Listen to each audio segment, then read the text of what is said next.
AP liquor case రాజకీయ ప్రకంపనలు సృష్టిస్తోంది. ఇప్పటికే ఈ కేసులో వైసీపీ ఎంపీ మిథున్ రెడ్డి సహా పలువురు అరెస్ట్ అయ్యారు. నిందితులందరి విచారణ కూడా కొనసాగుతుంది. రిమాండ్లో కీలక విషయాలు రాబడుతున్నారు. అయితే దీని వెనుక అసలు సూత్రధారి మాజీ సీఎం వైఎస్ జగనే అని కూటమి ప్రభుత్వం భావిస్తోంది. ఈ క్రమంలో విచారణలో ఎలాంటి విషయాలు బయటకు వస్తున్నాయనేది, ఎవరు అరెస్ట్ కాబోతున్నారనేది ఆసక్తి పెంచుతోంది. అదే కేసులో వైఎస్ జగన్ కూడా అరెస్ట్ చేస్తారనే చర్చ కూడా సాగుతోంది. దీనిపై మరింత సమాచారం మా మేనేజింగ్ డైరెక్టర్ రాజేంద్ర అందిస్తారు. ఆంధ్రప్రదేశ్లో లిక్కర్ స్కామ్ అనేది ప్రకంపనలు సృష్టించడం అనేది గత కొద్ది నెలలుగా చూస్తూనే ఉన్నాం. అలాగే దోషులు ఎవరు, నిర్దోషులు ఎవరు, దీంట్లో ఉన్నటువంటి ప్రధానమైనటువంటి సూత్రధారులు ఎవరు అని ఆలోచన చేసినప్పుడు దర్యాప్తులో వస్తున్నటువంటి సమాచారం మేరకు, దొరుకుతున్నటువంటి ఆధారాల మేరకు ఒకే ఒక నాయకుడి మీద వేలు చూయిస్తున్నారు. ఆ నాయకుడు ఎవరు? వైఎస్ జగన్మోహన్ రెడ్డి. జగన్మోహన్ రెడ్డి మీదే ఎందుకు అందరూ టార్గెట్ చేసే పరిస్థితి వస్తుంది అని అంటే, దర్యాప్తులో కనిపిస్తున్నటువంటి వాస్తవాలను కాదు అని చెప్పలేనటువంటి పరిస్థితి. పూర్తి ఆధారాలతో ఇవాళ సిట్ చేసినటువంటి లోతైనటువంటి దర్యాప్తులో దొరికినటువంటి ఆధారాలలో ముఖ్యంగా ఇవాళ 12 మంది జైల్లో ఉన్నారు. వాళ్ళెవరు చిన్నవాళ్ళు కాదు, సామాన్యులు కాదు. అలాగే జగన్మోహన్ రెడ్డికి అత్యంత సన్నిహితులు. ఒక ఎంపీ ఉన్నాడు, ఒక మాజీ ఎమ్మెల్యే ఉన్నాడు, అలాగే ఐఏఎస్ ఆఫీసర్ ఉన్నారు, అలాగే ప్రధాన అధికారులు కూడా ఉన్నారు.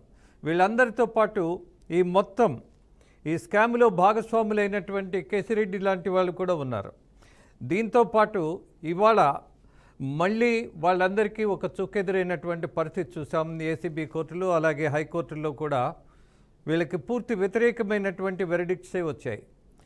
బెయిల్కి అప్పీల్ చేసుకున్నటువంటి ఈ నాయకులందరూ అలాగే అధికారులు కూడా ఏమాత్రం కోర్టు కన్సిడర్ చేసే పరిస్థితి కనపడలా.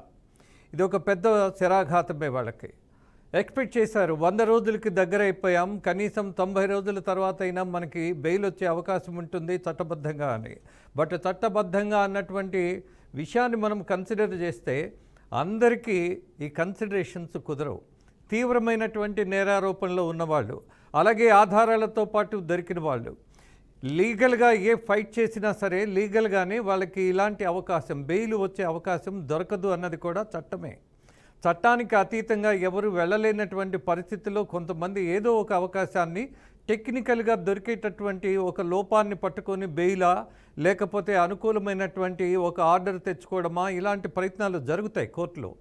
ఇది సర్వసాధారణమే.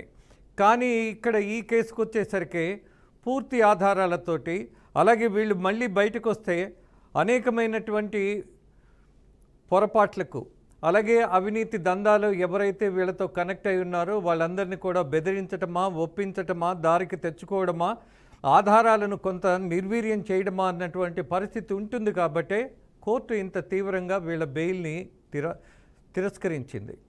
సో ఇవాళ లిక్కర్ స్కామ్ అనేది ఆంధ్రప్రదేశే కాదు, మొత్తం దేశంలోనే లిక్కర్లో ఇంత భారీ స్కామ్ చేయొచ్చా అన్నటువంటి ఒక కొత్త విషయాన్ని తెలియజేసింది గత ప్రభుత్వం. అలాగే ఇవాళ జగన్మోహన్ రెడ్డిని మళ్ళీ అరెస్ట్ చేస్తారా చేయరా అన్నటువంటి చర్చ సుదీర్ఘంగా జరుగుతూనే ఉంది. Jaganmohan Reddy is not an ordinary leader. అలాగే ఎన్నికలలో కూడా వాళ్ళకి 40% ఎన్నికల పర్సెంటేజ్ ఉన్నది, ఓటింగ్ పర్సెంటేజ్ ఉన్నది అన్నది చూసిన తర్వాత, అలాగే వివాదాలు సృష్టించడంలో ఈ పార్టీకి ఉన్నటువంటి నైపుణ్యం కావచ్చు, సోషల్ మీడియా యాక్టివ్నెస్ కావచ్చు, ఇవన్నీ గమనించినప్పుడు it's not so easy to take a decision.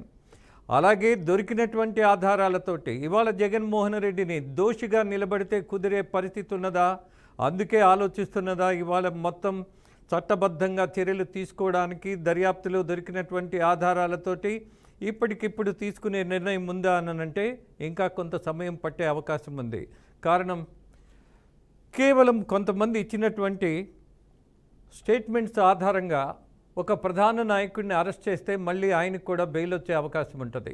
Bail వచ్చేటటువంటి సెక్షన్స్తో పాటు ఇవాళ ప్రధాన నాయకుడిగా ఉన్నటువంటి జగన్మోహన్ రెడ్డి, ఆయన మాజీ ముఖ్యమంత్రి, పులివెందుల ఎమ్మెల్యే, దట్టు ఇవాళ ఆంధ్రప్రదేశ్లో మోస్ట్ పవర్ఫుల్ లీడర్గా ఉన్నటువంటి ఒక ప్రతిపక్ష నాయకుడిని మనం జైలుకు పంపిస్తే, ఇక్కడే కామా పెట్టుకోవాలి, పంపిస్తే అన్నదానికి సమాధానం ఏంటి? బెయిల్ వస్తే చాలా ప్రమాదం. ఎందుకని? కావాలని ఈయన్ని టార్గెట్ చేశారు అన్నటువంటి ఒక వాదన బలోపేతం చేయడానికి వైసీపీ పార్టీకి అవకాశం ఇచ్చినట్టుగా ఇవాళ కూటమి ప్రభుత్వం భావించే దశ ఉన్నది.